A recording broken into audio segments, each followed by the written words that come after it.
بسم اللہ الرحمن الرحیم۔ آپ کے مسائل اور ان کا حل۔ حضرت مولانا محمد یوسف لدھیانوی شہید رحمۃ اللہ علیہ کی کتاب چلتے ہیں ایک نئے مسئلے کی طرف۔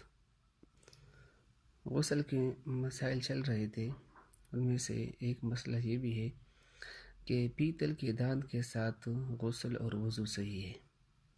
اب ایک صاحب کا سوال ہے کہ مؤدبانہ گزارش ہے کہ چونکہ میرے سامنے ایک مسئلہ پیچیدہ زیر غور ہے، وہ یہ ہے کہ میرے سامنے والے دو چوڑے دانتوں میں ایک دانت آدھا ٹوٹا ہوا تھا اور آدھا باقی تھا۔ اس آدھے دانت کے اوپر میں نے پیتل کا کور چڑھایا ہوا ہے جو دوسرے دانتوں کی طرح مضبوط ہے اور علیحدہ کرنے سے جدا نہیں ہوتا، لیکن بعض حضرات یہ کہتے ہیں کہ تمہارے دانت تک پانی نہیں پہنچتا، لہٰذا تمہارا وضو صحیح نہیں ہوتا اور اسی لیے نماز بھی صحیح نہیں ہے، تو اسی طرح غسل بھی صحیح نہیں ہے۔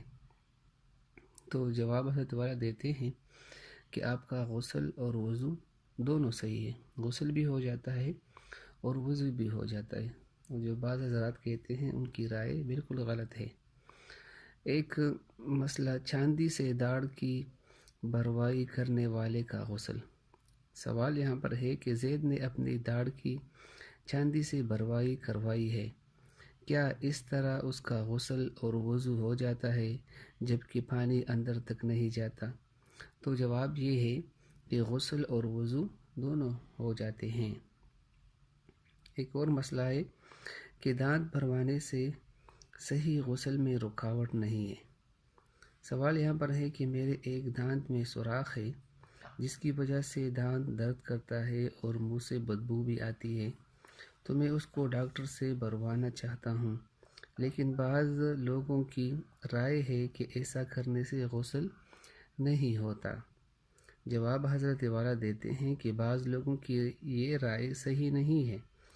دانت بھروا لینے کے بعد جبکہ مسالہ دانت کے ساتھ پیوست ہو جاتا ہے تو اس کا حکم اجنبی چیز کا نہیں رہتا، اس لیے وہ غسل کے صحیح ہونے سے مانع نہیں ہے۔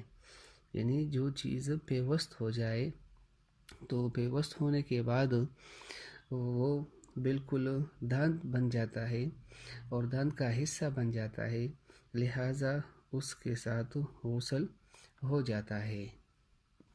ایک اور مسئلہ یہاں پر ہے کہ دانتوں پر کسی دانت کا خول ہو تو غسل کا جواز۔ اب ایک صاحب یہاں پر سوال کرتے ہیں کہ آپ کے مسائل اور ان کا حل میں مجھے آپ کے دیے ہوئے ایک سوال کے جواب پر اعتراض ہے۔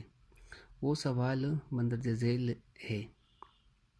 سوال یہ کہ دانت کے اوپر سونا یا اس کے ہم شکل دھات سے بنائی ہوئی کور چڑھانا جائز ہے یا نہیں، اور ایسی حالت میں اس کا وضو اور غسل ہو جاتا ہے یا نہیں؟ جواب حضرت نے دیا ہے کہ جائز ہے اور غسل ہو جاتا ہے۔ تو صاحب کہتے ہیں کہ جہاں تک میرا تعلق ہے تو آپ کا جواب غسل جنابت کے لیے غلط ہے۔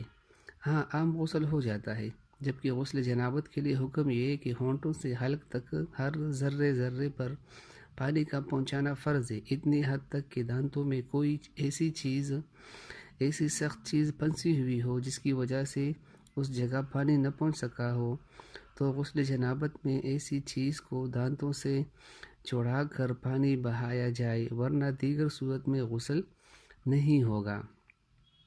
مگر آپ نے دانتوں کے اوپر تو پورا کور چڑھانے کی اجازت دے دی، اور سونے کا کور چڑھنے کی صورت میں پانی اس دانت تک نہیں پہنچ سکتا، اور پانی نہ پہنچنے کی صورت میں غسل جنابت ادا نہ ہوگا، اور اگر غسل ادا نہ ہوا تو نماز اکارت ہو جاتی ہے، یعنی بیکار ہو جاتی ہے۔